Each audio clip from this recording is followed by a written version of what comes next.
এবার দুর্গার পাশে দাঁড়িয়ে পিসিকে জব্দ করতে সমস্ত পুজোর দায়িত্ব নিল অহনা নিজেই। হ্যাঁ বন্ধুরা, আমরা এমনটাই দেখতে পারবো বড়লোক ঘর ছোট বউ ধারাবাহিকের পরবর্তী পর্বে। তোমরা যারা এই চ্যানেলটিতে নতুন আছো তারা কিন্তু অবশ্যই চ্যানেলটি সাবস্ক্রাইব করতে ভুলো না। তো চলো বিস্তারিত জেনে আসা যাক পরবর্তী পর্বে কি হতে চলেছে। পল্টু জানিয়ে দেয় সে কোনো টাকা দিতে পারবে না। ঠিক তখনই অহনা বলে যে মা, আপনি কোনো চিন্তা করবেন না, আপনার ছোট ছেলে সমস্ত টাকা দিয়ে দেবে। দুর্গা বলে তোমার থেকে আমাকে জানতে হবে না যে আমার ছোট ছেলে টাকা আদৌ দেবে কি দেবে না। পিসি তখন বলে যে আরো যে কত কিছু দেখতে হবে ভাবি, সেটা তুমি দেখতেই থাকো। সকলে মিলেই তখন কথা বলতে থাকে। ঠিক তখনই অর্জুন অহনাকে বলেছে আমার কাছে তো কোনো টাকা নেই, তাহলে আমি টাকা কোথা থেকে দেবো। অহনা বলেছে আরে আপনি চিন্তা করছেন কেন, আমার কাছে কিছু টাকা আছে, সেই সমস্ত টাকা দিয়েই হয়ে যাবে। দুর্গাদেবী বলে ওই সমস্ত টাকা তুমি তোমার কাছেই রাখো। অহনা বলে যে নিজের কাছে রাখার জন্য তো আমি টাকাগুলো আনিনি মা, আমি চাই যে কোনো কাজের মধ্যেই যেন এই টাকাগুলো খরচ হয়ে যায়। আর এই টাকাগুলো তো খরচ করার জন্যই আমি এমনিতেই সিদ্ধান্ত নিয়েছিলাম কিছু মানুষকে আমি খাওয়াবো। আর এখন যেহেতু এই পুজোর মাধ্যমে সবাইকে খাওয়ানো হবে, তাই এই টাকাটাও আমি এখানে খরচ করতে চাই।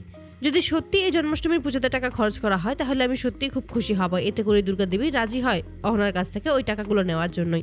পিসি তখন বলছে দেখেছো ভাবি, এই মেয়েটা বড় ভাবিকে কি জাদু যেন করেছে, এমনভাবে বুঝিয়ে বললো যেন সমস্ত কিছুই রাজি হয়ে যায়। তখনই কাকি বলে হ্যাঁ, সবটাই তো স্পষ্ট দেখতে পেয়েছি। তখনই পিসি বলে ওকে এমন এক শিক্ষা দেবো যে সারা জীবনের মতো ওর মুখ বন্ধ হয়ে যাবে, ওর মুখে তালা পড়ে যাবে, আর ও কোনো কথাই বলতে পারবে না।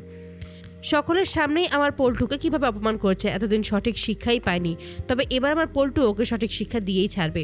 তখনই টুকুন বলে ওঠে যে বড় মা, আমি তোমার সমস্ত খরচ করব, তুমি শুধু বলবে কোথায় তুমি কি খরচ করবে, আমি সমস্ত কিছু এনে দেবো। ঠিক তখনই কাকি বলেছে তুই একদম চুপ করে থাকবি, তুই এতগুলো টাকা কোথা থেকেই বা পাবি। এই বলে চুপ করিয়ে দেয়। তারপর সবাই যার যার মতো করে চলে যায়। অপরদিকে পিসি কাকির কাছে ছুটে আসে আর বলছে দেখেছো বড় ভাবিকে ওই মেয়েটা কালো জাদু করেছে, তার জন্য ওই মেয়েটার কথাতেই উঠছে আর বসছে, এরকমটা তো কখনোই ছিল না, নিশ্চয়ই কিছু একটা হয়েছে, এটা আমি খুব ভালোভাবেই বুঝতে পারছি। তারপরে দেখা যায় যে সকলে মিলে আবারও একসাথে একজোড়া হয় এবং দুর্গাদেবী তখন কাকাকে বলে যে তুমি কিছু টাকা দিতে হবে। ঠিক তখনই বলেছে আমি কোথা থেকে টাকা দেবো, আমার কাছে তো কোনো টাকাই নেই, আর আমার যে সংসারে খরচ আছে সেই সমস্ত কিছুতেই তো সব কিছু শেষ হয়ে যায়। ঠিক তখনই দুর্গাদেবী ক্ষিপ্ত হয়ে যায় আর বলছে বেশ, আমার পেনশন টাকাও কিন্তু সমস্ত কিছু এই সংসারে খরচ হয়, তাহলে আমিও আর চাইবো না এই সংসারে সমস্ত টাকা খরচ হয়ে যাক, এবার আমিও কিছু টাকা নিজের জন্য তুলে রাখবো।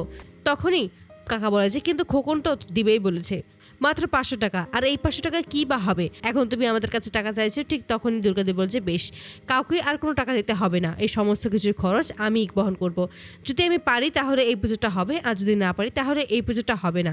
ঠিক তখনই অহনা দুর্গাদেবীর পাশে এসে দাঁড়ায় আর পিসির যে এই সমস্ত চাল সেটা খুব ভালোভাবেই বুঝতে পারে। আর তখনই বলেছে মা, আপনি কোনো চিন্তা করবেন না, এবার যেহেতু আপনি চেয়েছেন এই বাড়িতে অনেক বড় করেই পুজো হবে, আর এই পুজোর সমস্ত দায়িত্ব আমি নিজেই নেব। এতে করে পিসি আরও ক্ষিপ্ত হয়, সে কোনোভাবেই মানতে পারে না যে এই 2 দিনের একটা মেয়ে এই বাড়িতে আসতে না আসতেই পূজার সমস্ত দায়িত্ব নিয়ে নিয়েছে, এই বাড়িটা থেকে সমস্ত অধিকার নিজের দিকে কেড়ে নিচ্ছে, এটা কোনোভাবেই না মানতে পারে। যখনই কিছু কথা বলবে ঠিক তখনই অহনা বলে উঠেছে পিসি, আপনি কোনো চিন্তা করবেন না, আপনাকে এখন আর কোনো কষ্ট করতে হবে না, এখন সমস্ত দায়িত্ব আমরা 4 বউ মিলে 4 জনের কাঁধে নিয়ে নেব।